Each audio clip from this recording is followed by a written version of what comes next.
सभी लोगों का स्वागत है हमारे घटना चक्र के इस खूबसूरत प्लेटफॉर्म पर, जहां आज हम बात करने जा रहे हैं साइंस एंड टेक, यानी कि साइंस एंड टेक्नोलॉजी के बारे में, जो कि आपका एक सिलेबस में लोअर पीसीएस मेंस एग्जाम में आपका दिया गया है। जहां से आपके 10 क्वेश्चन आने हैं और सिलेबस के अनुरूप ही इस क्लास को डिज़ाइन किया गया है, और एक तरीके से ये आपका क्रैश कोर्स है। और क्रैश कोर्स की जब हम बात करते हैं तो एक तरीके से आपके रिवीजन फैक्ट्स और जो आपके कॉन्सेप्चुअल बेसिस हैं, वो सारी चीज़ें आपको एक ही जगह पर सारी क्रैश कोर्स में आपके कंप्लीट कराई जाएंगी। इससे पहले कुछ क्लासेस आपकी और संचालित हो रही हैं, और जो कुछ क्लासेस हैं वो कंप्लीट होने वाली हैं, ताकि आपके जो रिवीजन सीरीज है वो आप एक तरीके से आपकी सारी रिवीजन क्लासेस कंप्लीट हो जाएं। कुछ स्टूडेंट्स की इस तरीके से डिमांड थी कि चीज़ों को देखा जाए और समझा जाए, कि जो एक लाइन बाय लाइन जो चीज़ें हैं वो कवर अप की जाएं। और कुछ स्टूडेंट्स की ऐसी डिमांड थी कि सर, अगर क्लासेस इसी तरीके से लेनी है तो लाइन बाय लाइन ही क्यों करा रहे हैं, ऐसी नोटबुक में दे दें। तो दोनों अभ्यर्थियों को देखते हुए as a teacher it's my responsibility, तो इस तरीके से ये जिम्मेदारी एक अध्यापक की बन जाती है कि दोनों अभ्यर्थियों को एक समान रूप से देखा जाए और चीज़ें दोनों लोगों के लिए आसानी से कवर कराई जा सकें, ताकि ये दोनों प्रकार के अभ्यर्थियों को समझ में आए चीज़ें। और इसी के साथ हम लोग अपने खूबसूरत सफ़र की शुरुआत करते हैं और चीज़ों को देखते हैं। एक-एक करके सारे टॉपिक्स को कवर करेंगे, जो आपके परीक्षा उपयोगी जो प्रश्न जहाँ से बन सकते हैं, सारी चीज़ों को हम देखेंगे, समझेंगे। और इसी के साथ शुरुआत करते हैं, बिना देरी करते हुए। सबसे पहले हम जब बात करते हैं साइंस एंड टेक की, तो साइंस एंड टेक का प्रमुख उद्देश्य इस प्रकार से था कि जो जनरल साइंस जो चीज़ें थीं, जो बेसिक्स था, बेसिक्स को कवर कराना था, ताकि उसके बेसिस पर जो एडवांस लेवल की चीज़ें हैं, जो साइंस एंड टेक की बेसिस की चीज़ें हैं, ताकि आसानी से कवर कराई जा सकें। और आसानी से कवर कराते हुए उन सब चीज़ों को देखना था। लेकिन स्टूडेंट्स की कुछ मैसेजेस और डिमांड इस तरीके से आई कि देखा जाए कि सर, साइंस एंड टेक को ही डायरेक्ट कवर कराया जाए। तो उसी को देखा जाए तो मैं यही कहूँगा कि जो अभ्यर्थी इस क्लास को देख रहे हैं उनको बेसिक्स क्लियर होंगे, और जो आपके फिजिक्स, केमिस्ट्री और जो बायो से रिलेटेड जो आपके बेसिक बेसिक कॉन्सेप्ट्स जो हैं वो ऑलरेडी आपने कवर कर रखे होंगे। तो आइए शुरुआत करते हैं एक-एक करके सारी क्लासेस का। सबसे पहले हम बात करते हैं हमारे भारत के विज्ञान एवं प्रौद्योगिकी नीति का एक सामान्य परिचय, यानी कि एक इम्पोर्टेंट आपका एक तरीके से आपका इंट्रोडक्शन इसको कह सकते हैं। उसके बारे में जब हम बात करते हैं तो चीज़ों को समझते हैं, और जहाँ पर चीज़ें देखी जाती हैं कि जो कॉन्सेप्ट्स हैं वो कॉन्सेप्ट्स हैं, और जो फैक्ट हैं वो जो फैक्ट हैं, इसको हम बदल नहीं सकते। और जहाँ फैक्ट है, फैक्ट की बात आती है, तो वो चीज़ों को आपको रिवीजन करना, और रिवीजन करने के साथ आपको चीज़ों को रिवाइज और रिव्यू करते रहना है। और जहाँ पर कॉन्सेप्ट्स की बात आएगी वहाँ समझाया जाएगा, और जो फैक्ट्स बेसिस हैं उस सब चीज़ों में आपको चीज़ों को देखना ही पड़ेगा, और अन्य कोई उपाय उसके उपलब्ध नहीं है। आपको ये चीज़ें ध्यान में रखनी है। और इसी के साथ हम स्टार्ट करते हैं हमारे साइंस एंड टेक और नीति के एक परिचय सामान्य रूप से।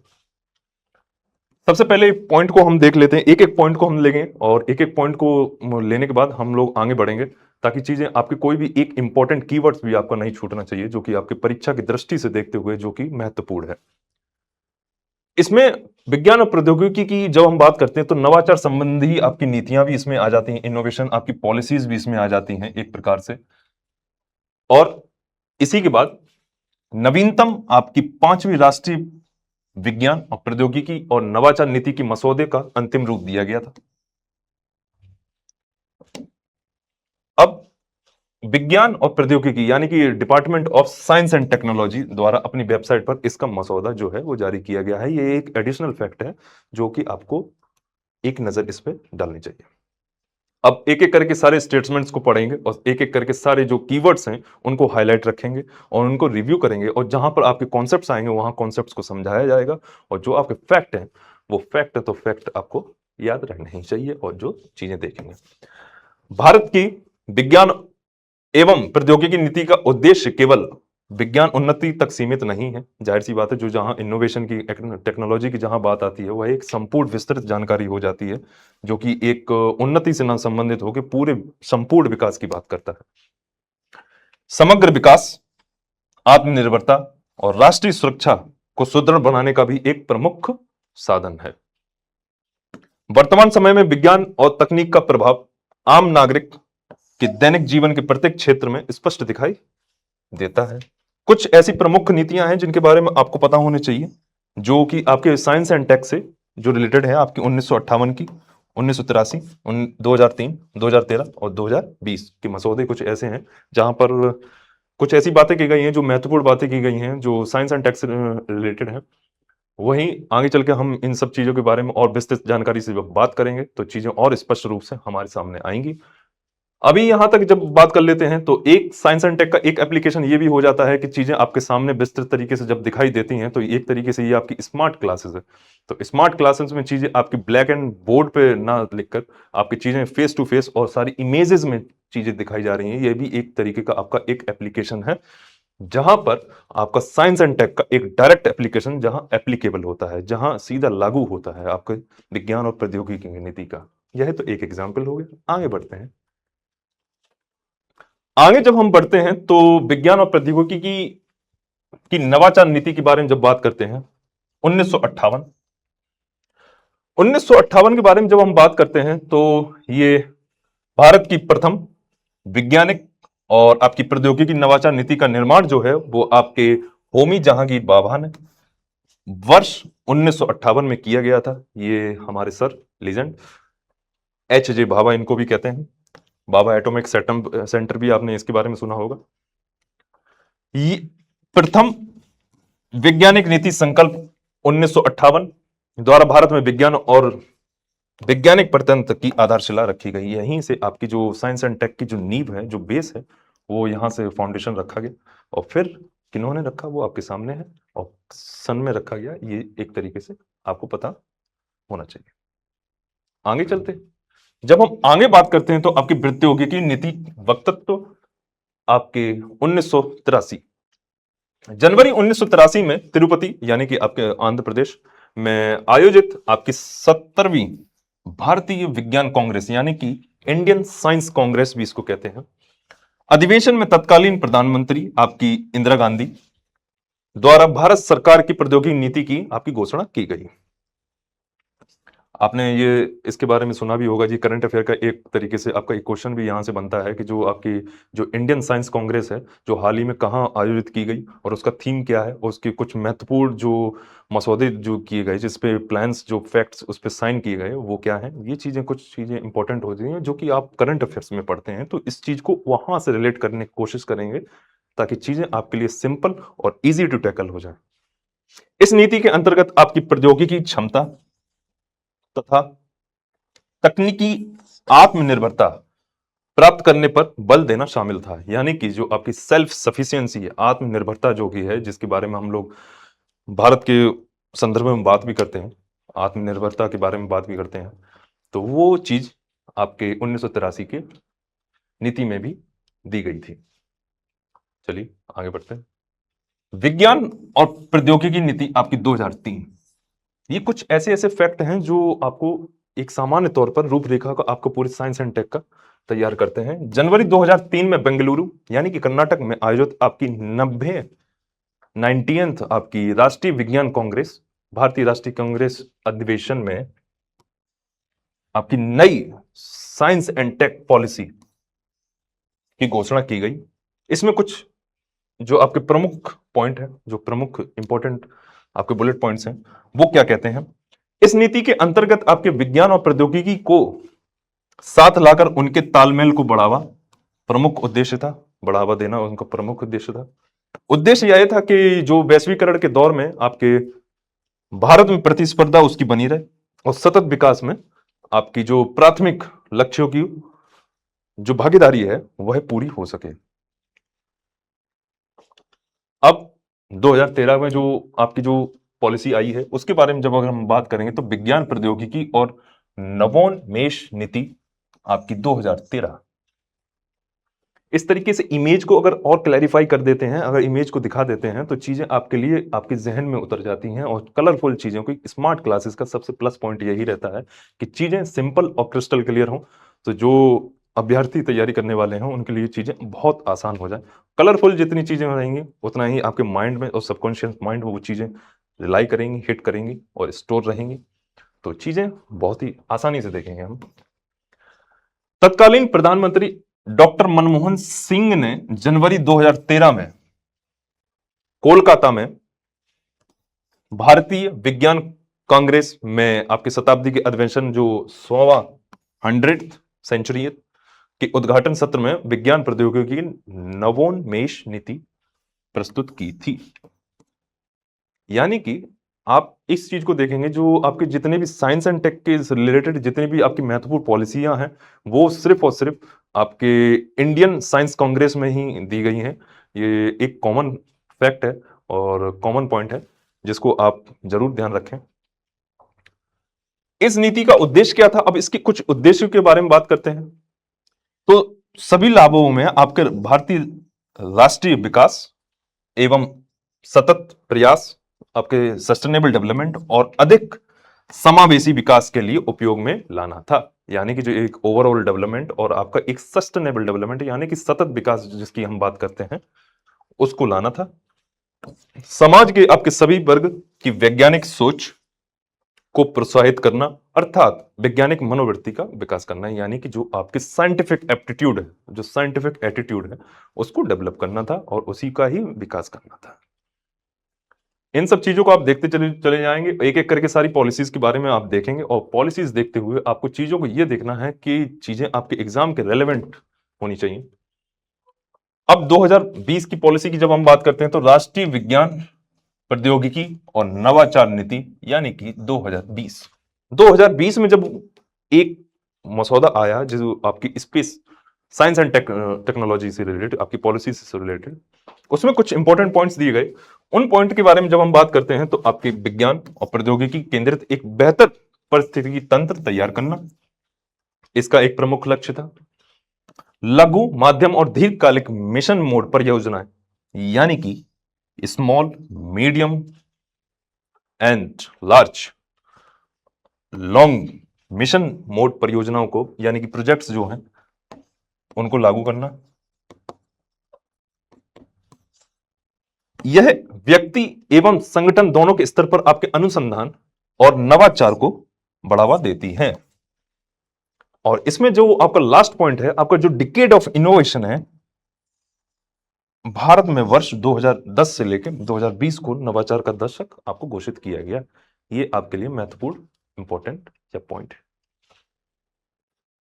अब प्रौद्योगिकी विजन, ये आपका जो भविष्य के लिए जो फ्यूचर ओरिएंटेड दिया गया है, जो 2035 का एक विकसित एक खाका तैयार किया गया है, जिसके बारे में अगर हम चीजें देख लें, हमारे legend sir APJ Abdul Kalam, और एक एक करके सारी चीजों को अगर हम देखें, डिकोड करें, तो 3 जनवरी 2016 को 103वीं आपकी भारतीय विज्ञान कांग्रेस मैसूर में हुई कि उसके उद्घाटन अवसर पे आपके प्रधानमंत्री ने आपके प्रौद्योगिकी विजन दस्तावेज यानी कि 2035 का जो आपका फ्यूचर ओरिएंटेड यानी कि भविष्य को लेकर जो दस्तावेज था उसको रखा, जिसका अनावरण किया। यह केवल 2035 के उपलब्ध प्रौद्योगिकी का उल्लेख नहीं था, बल्कि एक विजनरी एक दस्तावेज था। जैसे कि हम लोग विकसित भारत की बात करते हैं, 2047 के बारे में बात करते हैं, 2070 के बारे में जब हम बात करते हैं तो गैस इमिशन, आपके जो कार्बन न्यूट्रलिटी को आपको जो जीरो शून्य पर लाना था उसके बारे में जैसे बात करते हैं, उसी के आधार पर कुछ ऐसी चीजें आपकी दी गई थी जो कि प्रौद्योगिकी विजन दस्तावेज जो 2035 में था, इसी तरीके से उस खाके को तैयार किया गया था, जो यह एक रूपरेखा देता है देश के नागरिक 2035 में किस प्रकार की प्रौद्योगिकी का प्रयोग करेंगे। एक पॉइंट। आपका तीसरा पॉइंट क्या कहता है, आपके डॉक्टर एपीजे अब्दुल कलाम को यह विजन जो है वो समर्पित किया गया था। तो चीजें आपके अगर इमेजिनरी चीजें रहेंगी तो ये दस्तावेज से अगर आप इस चीज को देखेंगे और सर से आप रिलेट करेंगे तो चीजें आपके दिमाग में क्लिक कर जाएंगी। इस प्रौद्योगिकी सूचना पूर्वानुमान एवं मूल्यांकन परिषद यानी कि T fact in the short form कहें ने तैयार किया। इस चीज को हाईलाइट रखें। अब कुछ ऐसे आपके लक्ष्य और 12 विशेषाधिकार जिनके बारे में हम बात कर लें, तो एक एक करके सबके बारे में बात करते हैं। तो आपका प्रौद्योगिकी विजन दस्तावेज 2035 का आपका जो लक्ष्य था वो आपका सुरक्षा, समृद्धि में बढ़ोतरी और प्रत्येक भारतीय को अस्मिता की सुनिश्चित करना, यानी कि सुरक्षा, समृद्धि अगर कोई भी ऐसा पॉजिटिव पॉइंट रहता है, कोई भी अगर सरकार द्वारा जो भी आपकी नीतियां लागू कराई जाती हैं, तो जिसमें आपके जो सकारात्मक पहलू होते हैं उन पर जोर दिया जाता है, और जो फ्यूचर ओरिएंटेड यानी कि जो भविष्य के प्रति जो चीजें होती हैं उसमें जो आपके जो सकारात्मक पॉइंट होते हैं वो दिए जाते हैं। तो ये चीजें आपके लिए इंपॉर्टेंट हो जाती हैं। अगर जैसे किसी कारणवश अगर आप किसी प्रश्न को अगर भूल भी रहे हैं, तो आप ऑप्शंस में अगर सकारात्मक होकर चीजों को देखेंगे, आधा खाली और आधा गिलास, उसका कॉन्सेप्ट आपने सुना ही होगा। तो हमेशा आपको जो भरा हुआ आधा गिलास है जो है उसको देखना है, ना कि आधा खाली गिलास देखना है। दूसरे पॉइंट के बारे में जब हम बात करेंगे, तो इसमें आपकी 8वीं सूची में उल्लेखित सभी भाषाओं के संदर्भ में आपकी हमारी आकांक्षा और विजन वक्तत्व के रूप में प्रस्तुत किया गया है। अब इसके जो आपके 12 जो विशेषाधिकार हैं उनके बारे में एक एक करके चीजों के बारे में बात कर लेते हैं, जो आपके दो पार्ट्स में डिवाइड किया गया है, दो भागों में आपका डिवाइड किया गया है। एक तो आपका जो 6 व्यक्तिगत है और 6 सामूहिक है। एक एक करके चीजों को देखते हैं ताकि चीजें आपके लिए आसान रहे। जो व्यक्तिगत विशेषाधिकार हैं आपके, वह इस प्रकार हैं आपके: स्वच्छ वायु और पेयजल, खाद्य एवं पोषण सुरक्षा, सार्वजनिक स्वास्थ्य सुविधा और सार्वजनिक स्वच्छता, और 24x7 बिजली, बेहतर आवास, बेहतर शिक्षा और आजीविका और सृजनात्मक अवसर। और जो आपके सामूहिक विशेषाधिकार हैं वो इस प्रकार हैं कि सुरक्षित और तेज आवागमन, सार्वजनिक सुरक्षा और राष्ट्रीय सुरक्षा, सांस्कृतिक विविधता एवं जीवंतता, पारदर्शी और प्रभावशाली शासन, आपदा और जलवायु लचता, और आपकी प्राकृतिक संसाधनों का जो आपका पारिस्थितिकी कार्य हेतु जो अनुकूलन होता है वह। यह कुछ आपके जो 12 विशेषाधिकार हैं जो लक्ष्य को और उनको स्पष्ट रूप से विस्तृत रूप से आपकी जानकारी दी गई है। दस्तावेज के अनुसार ये विशेषाधिकार भारत के प्रौद्योगिकी विजन के केंद्र में है। इस विजन की जो आपके जो 12 विशेषाधिकार हैं वो केंद्रित हैं। इन चीज का आपको ध्यान रखना है। तो जहां कॉन्सेप्ट है वहां कॉन्सेप्ट है, और जहां फैक्ट है वहां फैक्ट है। वहां मैं या आप या कोई भी प्रोफेसर उस चीज को चेंज नहीं कर सकता है। तो चीजें आपकी केंद्रित रहनी चाहिए। आपके जो सटीक जो जानकारियां हैं वो आप चीजों को देख सकते हैं और अपनी पढ़ाई और अपनी तैयारी को एक नए आयाम पर ले जाने की प्रयास करेंगे। तो इसी के साथ और चीजें को आगे बढ़ते हैं और क्लैरिटी करते हैं। अब हम बात करेंगे हमारे प्रौद्योगिकी निर्धारण का आधार और उभरती तकनीकें। कुछ ऐसी तकनीकें हैं जो आपके एक सिलेबस में एक पॉइंट दिया गया है, जो आपके डे टू डे लाइफ में आप चीजों को देखेंगे। एक उसमें पॉइंट इसी तरीके से दिया गया है: प्रौद्योगिकी निर्धारण का आधार और उभरती जो कि आपकी इमर्जिंग टेक्नोलॉजी है, जो इवॉल्विंग टेक्नोलॉजी है, जो आपके प्रतिदिन जो आपके विकास हो रहे हैं, जो आपकी स्पेस टेक्नोलॉजी जो बढ़ रही है, उसके बेसिस पर यहाँ पर कुछ ऐसी पॉइंट्स हैं जिसके बारे में हम चर्चा करने जा रहे हैं। एक एक करके सारे पॉइंट्स के बारे में हम बात करेंगे और एक एक करके सारी चीजों को देखेंगे। जो इंपॉर्टेंट फैक्ट्स हैं उनको अंडरलाइन करना ना भूलें। मैं या आप, कोई नहीं भूलेगा, ताकि चीजें आपके लिए बहुत सरल और आसान दिखाई दें।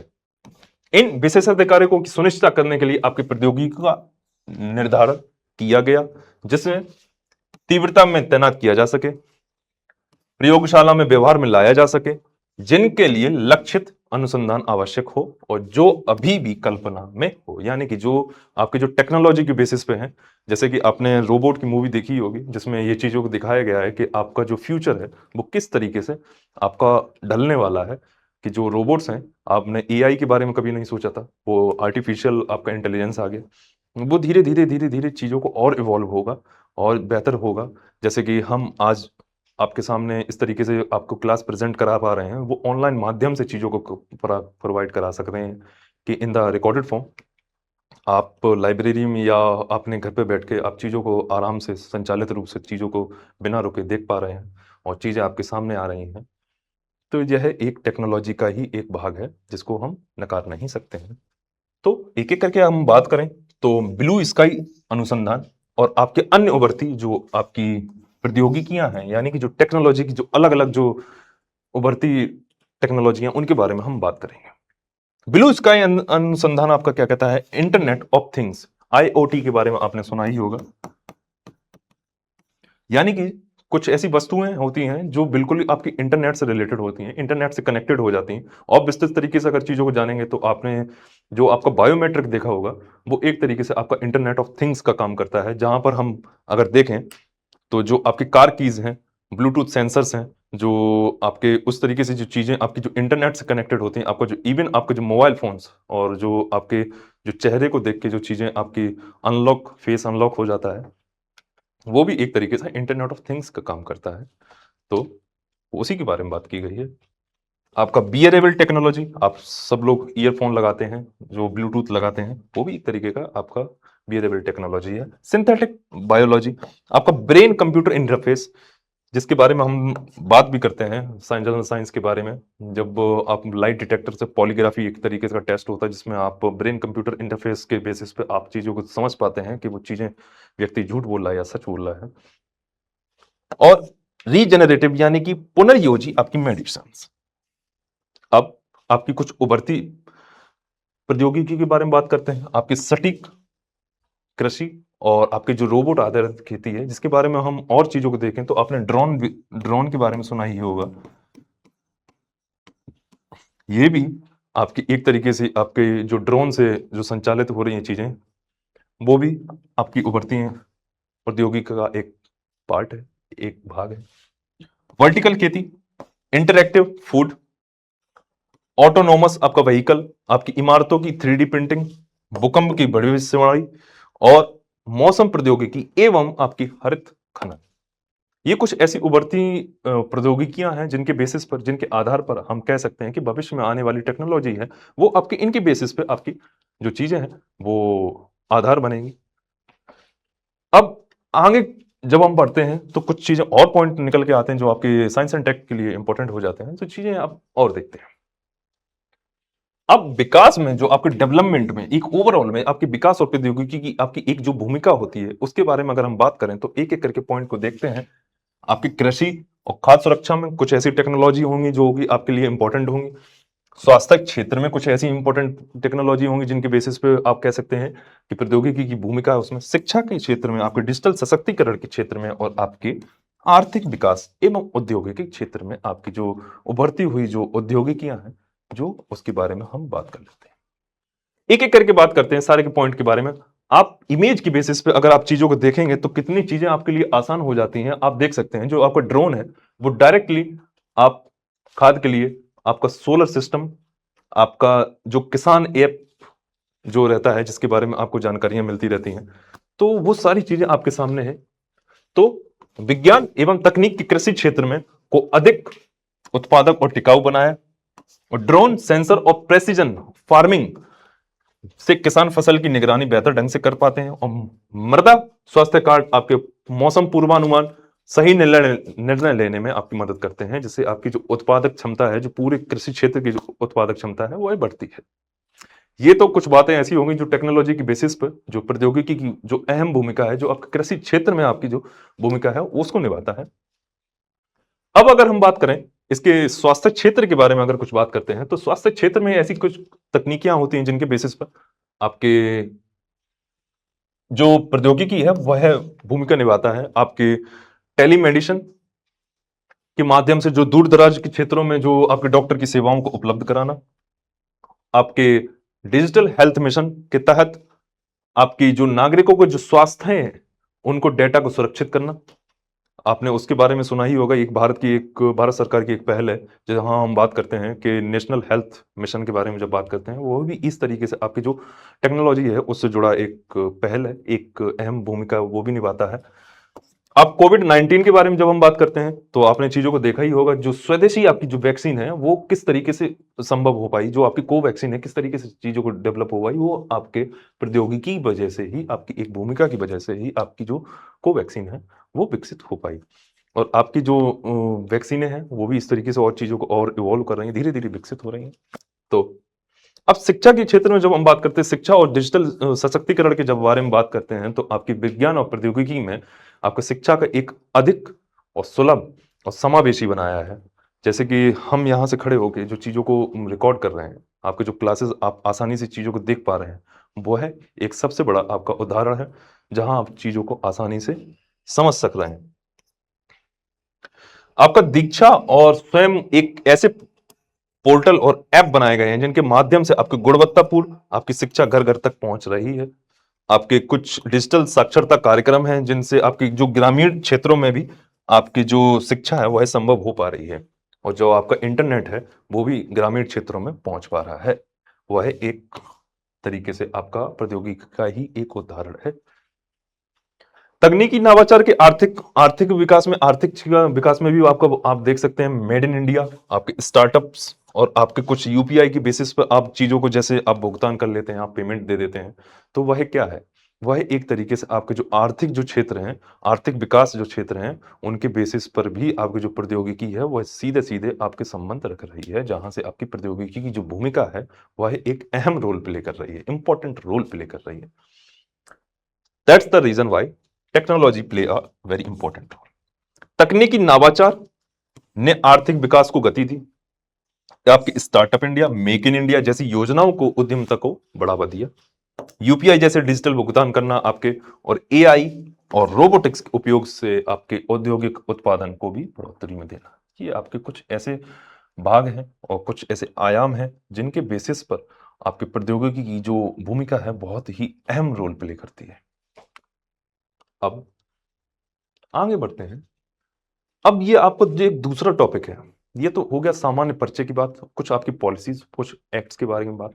अब ये आपके सिलेबस के अनुरूप कुछ ऐसी चीजें हैं, जैसे हम बात करते हैं नेशनल सिक्योरिटी के बारे में। तो नेशनल सिक्योरिटी में जब आपकी चीजें आती है तो आपकी मिसाइल्स, आपके टैंक्स, और जो आपके जो आमतौर पर जो रिसेंट्स आपके डेवलपमेंट हुए हैं, कुछ विकसित ऐसी प्रणालियां जो विकसित हुई हैं जो कि आपके राष्ट्रीय सुरक्षा के मानक अनुसार जो चीजें को रखती हैं, वहां आपका science and tech important role play करता है, और ये चीजें उसी की सुरक्षा की दृष्टि से आपकी कुछ चीजें ऐसी इंपॉर्टेंट हो जाती हैं, जैसे आप अग्नि मिसाइल देख रहे हैं, पृथ्वी मिसाइल देख रहे हैं, कुछ आपके ड्रोन्स हो गए, अनमैन्ड मिसाइल्स हो गई, कुछ सैटेलाइट्स हो गई, और कुछ ऐसे आपके टैंक्स और रडार सिस्टम्स जिनके बारे में हम यहाँ पर राष्ट्रीय सुरक्षा में विज्ञान और प्रौद्योगिकी की सिलेबस के बारे में जब बात करते हैं तो चीजें आपकी बहुत सारी विस्तृत हैं।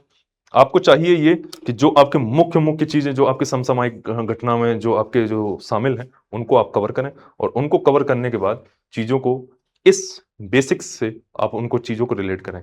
और मुझे ऐसी आशा है कि आप लोगों का जो जनरल साइंस का जो पार्ट है, फिजिक्स का पार्ट है, जो केमिस्ट्री का पार्ट है, जो बायोलॉजी का पार्ट है, वो सारा का सारा कवर होगा।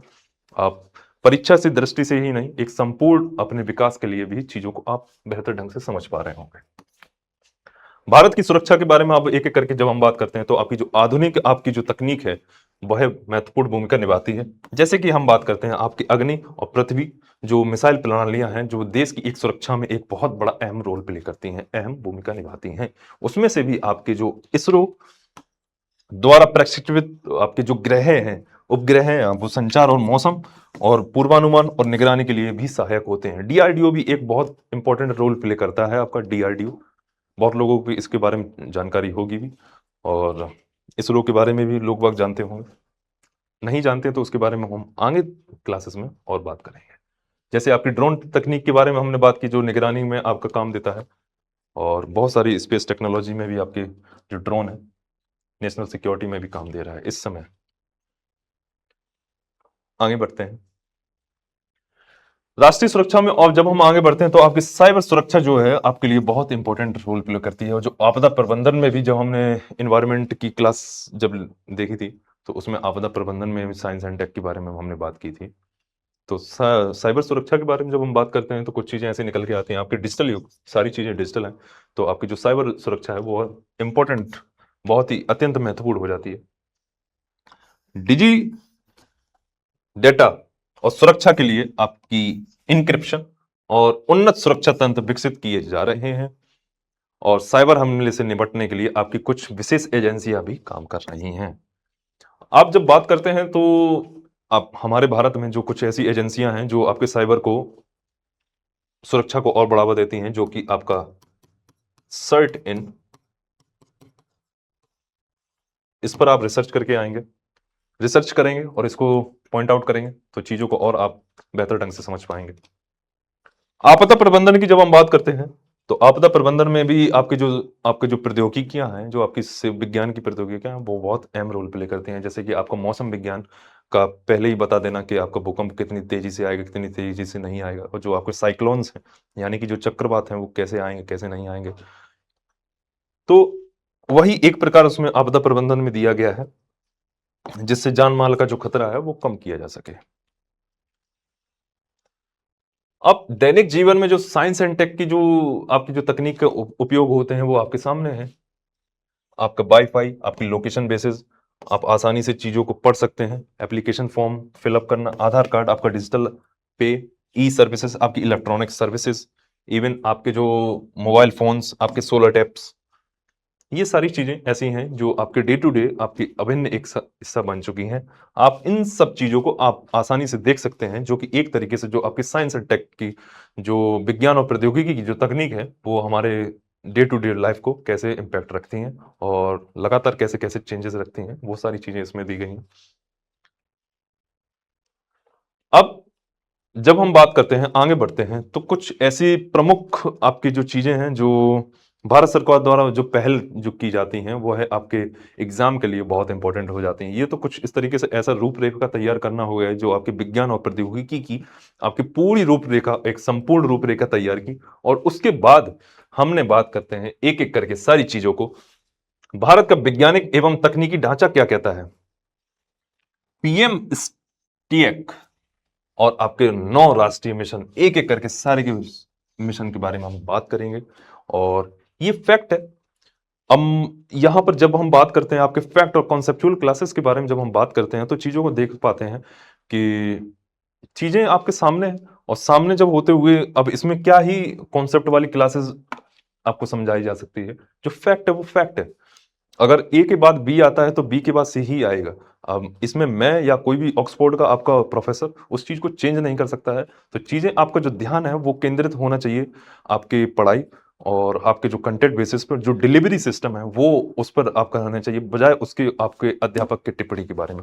आइए एक एक करके सारी चीजों को देखते हैं। खैर, पीएम स्टेक का एक जो गठन है वो आपका अगस्त 2018 में प्रधानमंत्री कार्यालय द्वारा किया गया, और यह पूर्व की सेक कैबिनेट तथा सेक पीएम के स्थान पर बनाया गया। और इसका एक जो फुल फॉर्म है वो जरूर ध्यान रखेंगे, आपका प्रधानमंत्री विज्ञान प्रौद्योगिकी एवं नवाचार सलाहकार परिषद। यानी कि अगर हम इस इंग्लिश मीडियम में अगर इसको लेके जाएं, आपका पीएम स्टैक फुल फॉर्म जो आपका मेन इंपॉर्टेंट पॉइंट है वो यहां से इस तरीके से पूछा जा सकता है कि इसका फुल फॉर्म क्या है, तो आपको इस चीज को ये लगाना है और चीजों को बड़ा सरल तरीके से देखना है। अब आगे बढ़ते हैं, कुछ इसके और विस्तृत आपके पॉइंट है। आप इनमें से आपके 9 स्थायी सदस्य होते हैं जिनका नेतृत्व भारत सरकार के वैज्ञानिक सलाहकार करते हैं।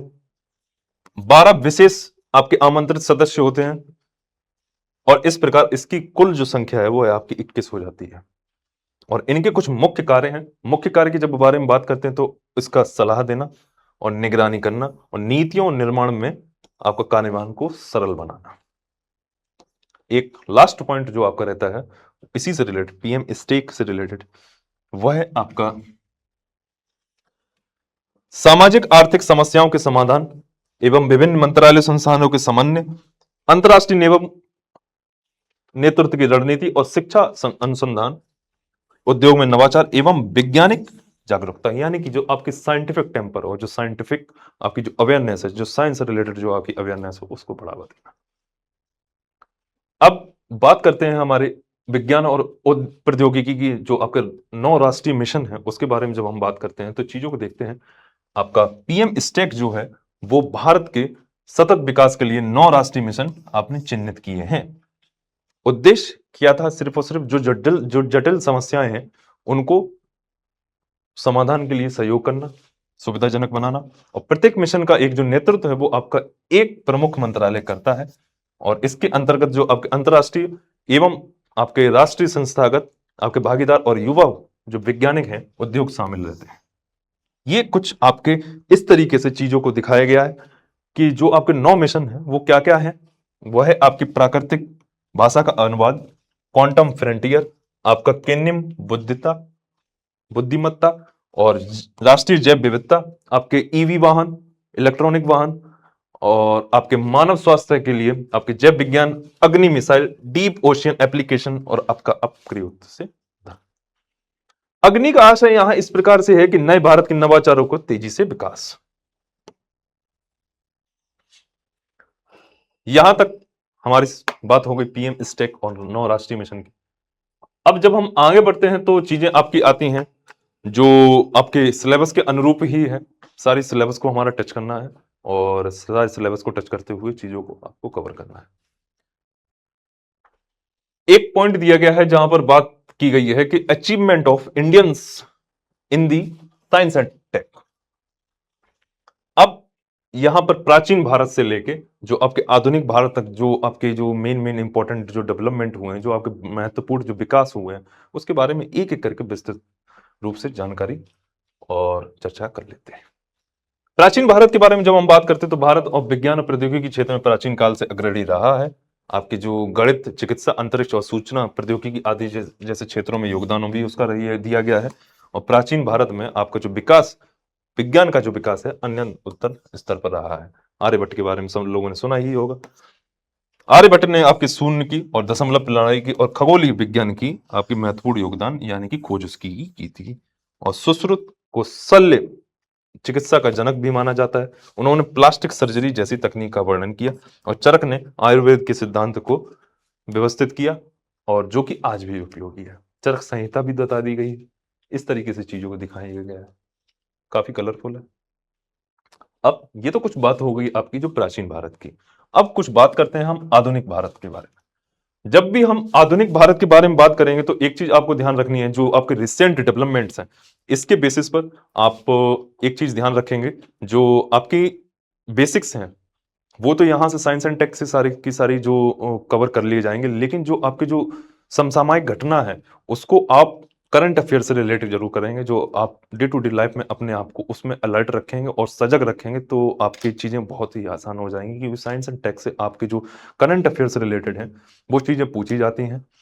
अब हमारा एक पॉइंट सिर्फ और सिर्फ इतना ही बचता है कि आधुनिक भारत में जो कुछ प्रमुख उपलब्धियां हैं, जो रिसेंट डेवलपमेंट्स हैं और जो महत्वपूर्ण जो डेवलपमेंट है, जैसे आपके चंद्रयान हो गया, कुछ आपकी अग्नि की मिसाइल्स हो गई हैं, कुछ आपके और जो महत्वपूर्ण आपके साइंस एंड टेक और आपके जो एग्जाम से रिलेटेड हैं, उसके बारे में हम अगली क्लास में चर्चा करेंगे। अगली क्लास में हम बात करेंगे, सारी क्लासेस को हम इसी तरीके से कवर करेंगे ताकि चीजें आपके बेहतर ढंग से कवर हो सकें और आपकी जो तैयारी का जो आयाम है वह एक उच्च स्तर पर जा सके। और इसके साथ साथ मैं एक चीज जरूर कहना चाहूंगा कि आप जो चीजें यहाँ पे उपलब्ध कराई जा रही हैं उसको एक तरीके से रिवीजन के तौर पे जरूर लें, क्योंकि ये बेसिक्स यहाँ पे कवर नहीं कराए जा रहे हैं, क्योंकि एग्जाम आपका 23 अगस्त को है। तो ये चीजें आपके लिए बहुत जरूरी हैं कि चीजें आप एक तरीके से रिव्यू करते चले जाएं और चीजें आपके जितना आंखों के सामने से गुजरेंगी उतने चांसेस हाई हैं कि आप क्वेश्चन को हिट कर देंगे, राइट हिट करेंगे जाके। तो इसी के साथ हम आज अपनी क्लास को यहीं पे समाप्त करते हैं और इसके बाद जो है क्लासेस हमारी साइंस एंड टेक की आती रहेंगी। पूरे साइंस एंड टेक को हम लोग कवर कराएंगे और ऐसे ही आराम से हमारा खूबसूरत का जो सफर है वो चलता रहेगा। ठीक है, that's all for today. Thank you.